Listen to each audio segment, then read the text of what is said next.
to think about the place of the African continent and African countries and African people in the context of emerging multipolar world order is the central point, is a most important thing to think of, to discuss and to elaborate. Because first of all, we need to understand that world order is changing now under our eyes.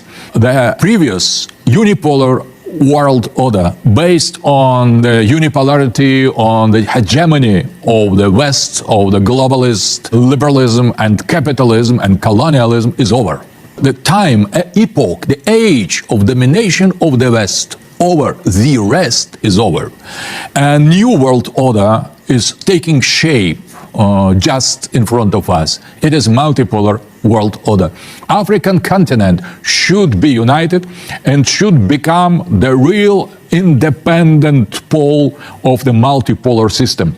It is not enough to have in Africa such big countries and powerful countries as South Africa or Nigeria or Ethiopia or the other. So there are many serious and strong African countries, but they are incomparable in front of the other poles. In order to grant to Africa the real sovereignty, or that could be comparable with the other pole, we need to unify Africa, and that the relevance and central place of Pan-Africanist movement appears here. From the very beginning of anti-colonial struggle of African people, the best minds of African continent, Leopold Senghor, Krume, Sheikh Anta Diop, and many others, they dreamed about this unified Africa, Africa that will transcend the artificial post-colonial borders,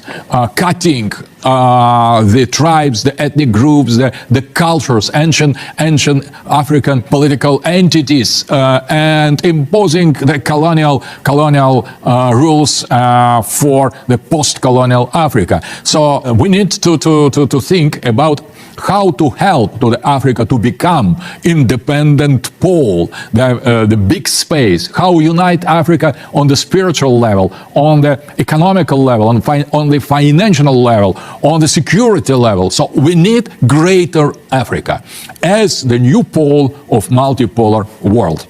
And in order to do that, we need, first of all, to help to the African peoples to decolonize them finally, because after political decolonization, the colonial presence of the ex-colonial powers is still here in the mind of African people.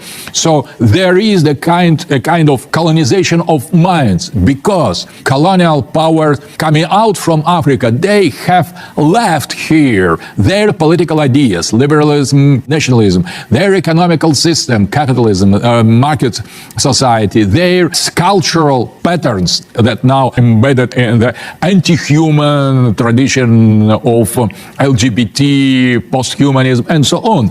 And so the ex-masters and slave traders of the West, they are still controlling the African minds, political, cultural, social, economic minds, ruling Africa in the indirect way. So in order to get free, to liberate Africa from the colonial heritage, you need to make the final move for African liberation and decolonization of mind.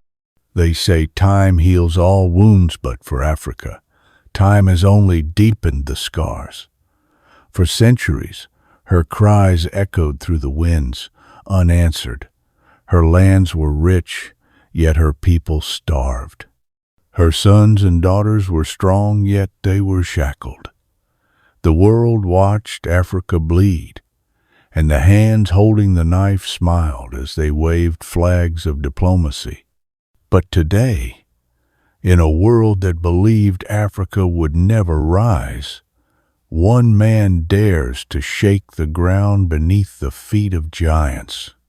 His name is Ibrahim Traoré, and he is not just leading Burkina Faso, he is leading a quiet revolution, one the West never saw coming.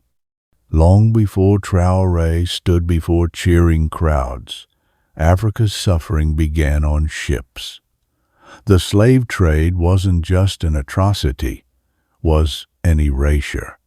Millions of Africans were ripped from their homes like weeds from soil, shackled in iron, and shipped across oceans like cargo.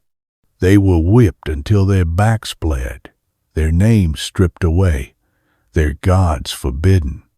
Their screams were muffled by the laughter of trademasters, and their children were born into bondage, never knowing the taste of freedom.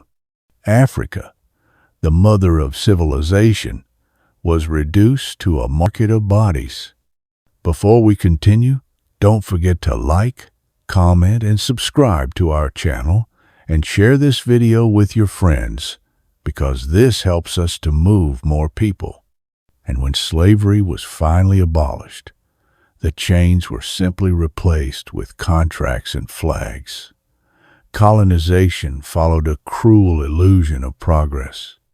The Europeans returned, not with whips, but with pens, papers, and crosses. They carved Africa into pieces like meat on a dinner table. Nations were split. Tribes were turned against each other. Languages were stolen. Resources were looted in broad daylight, all while Africans were told they were being civilized. What the whip couldn't do, the school books and pulpits did.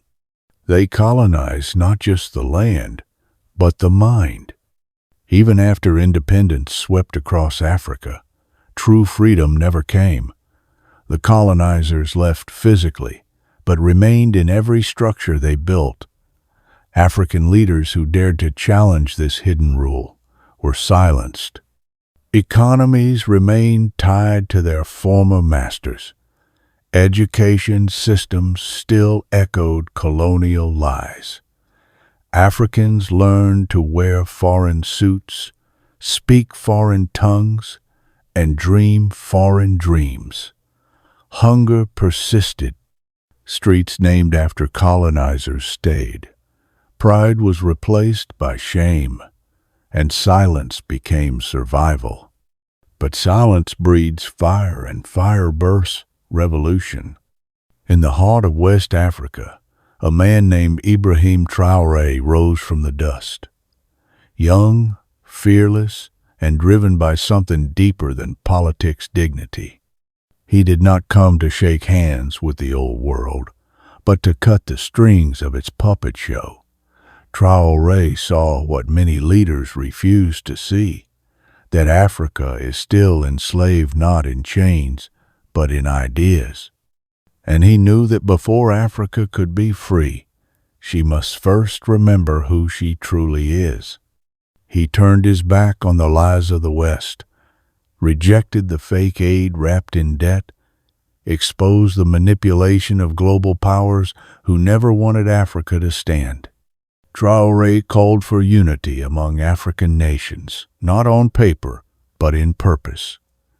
He spoke to the youth, the broken, the forgotten, and they listened not because he was powerful, but because he spoke what they had long buried in silence. Under Traoré's leadership, Burkina Faso began to reclaim itself. He removed French troops who claimed to protect but watched as terrorism spread. He questioned the presence of foreign bases on African soil. He demanded control of the country's own gold, cotton, and minerals. And as he moved, others followed. Mali stood up, Niger followed. The sleeping lion of Africa began to stir. This was not just political, it was spiritual. A cleansing of the colonial stain, a return to African values, dignity, and self-reliance. Traoré reminded his people that they were never poor just plundered, never weak just divided, never voiceless just unheard. But the West didn't take it lightly. The media painted him as dangerous. They feared his ideas more than his bullets. Why? Because ideas spread faster than fire. And when one African country breaks the chains, others begin to reach for theirs. The illusion of control cracks. That's the risk they never saw coming. The pain of Africa is not just history it is present. It's in the child who dies for lack of clean water while her village sits on gold. It's in the graduate who begs on the street because foreign companies own the jobs. It's in the mother who trades her dignity for crumbs. But Ibrahim Traoré has shown that the story doesn't have to end in pain. Africa's revenge is not violence. It is awakening. It is when Africans reclaim their languages, their lands, and their truth. It is when they educate their children with pride, build with their own hands, and lead with integrity. It is when leaders serve, not rule. It is when the lion no longer asks the hunter for permission to roar. Traoré's revolution is not just for Burkina Faso. It is for every African who has been lied to, used, and discarded. It is for those who died nameless on slave ships, for those who bled under colonial whips, and for those still trapped in mental chains. The time of revenge is not tomorrow. It is now. And it begins not with guns but with truth, with unity, with vision. Ibrahim Traoré may be one man, but in him Africa sees herself not broken, not weak, but rising. And for the first time in a long time, the world is watching Africa, not as a victim, but as a force. The West didn't see it coming, but Africa did. And she's just getting started.